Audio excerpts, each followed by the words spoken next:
The narrative of a plucky country led by a savvy, TV-friendly leader repelling the mighty Russians, that was just too good of a story to pass up. But how many lives and untold billions was it worth? Joining me now to discuss is Tulsi Gabbard, former Democrat 2020 presidential candidate, and Congresswoman Tulsi. Man, they hyped this and hyped it and hyped it, still doing it. Yeah, just playing that clip back of Secretary Austin saying, we believe that we can win. Two things. Well, yeah, we first of all, but this is coming from an administration that from the beginning to date has failed to define what winning looks like. What is our objective? Secretary Austin said in the past, well, we're doing this so that we can weaken Ukraine, weaken Russia.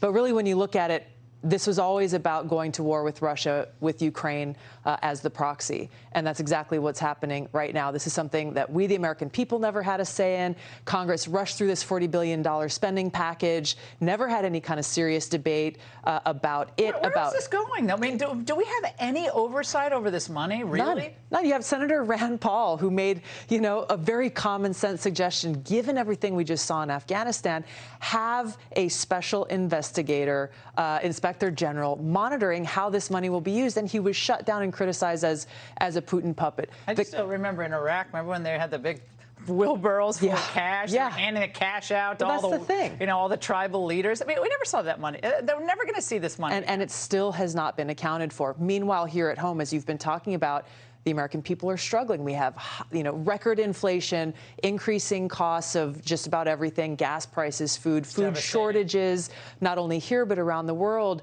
We're the ones who are paying the price. The people of Europe are paying the price. People around the world are paying the price. And also there's that small matter of the fact that we are at a closer risk of nuclear war than ever since the Cuban Missile Crisis. And that's a direct result of the decisions made by the leaders in this country. In this early on, there looked like there was maybe a little window of opportunity to, not say work something out with Putin, but, kind of work something out with Putin, as trite as that might sound. And that was just oh, no, there's never going to be any progress on that. And look at all the people who suffered. And died. All the people who suffered. And are continuing to, and it seems to be just getting worse. And at the White House briefing today, Tulsi, the press secretary was asked if the administration would press Ukraine to try to find a way to end the war. Well, this is what she said. This is Putin's war to end, and not Ukraine. Ukraine needs to defend its country, and they have done that in an incredibly impressive way. And we hope that it would end with negotiations, but right now we don't see that coming from the Kremlin. Oh, my goodness. She does not know what's going on. No. But they're going to ask for another aid package, I was just told, this week. More money. Of course. Republicans signing on to this. I mean, Democrats, I'm giving up on them for now, but the Republicans signing on, Mitch McConnell, John Thune, John Cornyn, do I have to list all of them? Yeah. This is, it's Lindsey a Graham, disservice to the people of Ukraine.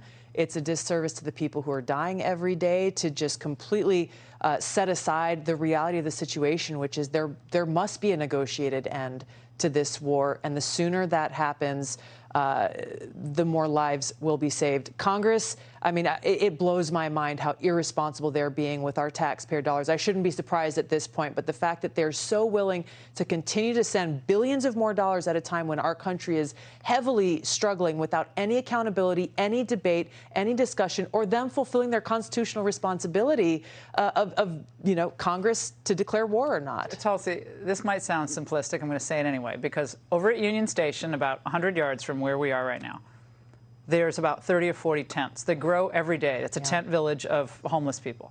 I've been in Washington for 25 years. I've never seen Washington, D.C., the nation's capital, look like it looks right now. Yeah, and it's not alone. Washington, D.C. is not the only city that's facing this. Right. Tulsi Gabbard, great to see you. Thank you. Hey, Sean Hannity here. Hey, click here to subscribe to Fox News YouTube page and catch our hottest interviews and most compelling analysis. You will not get it anywhere else.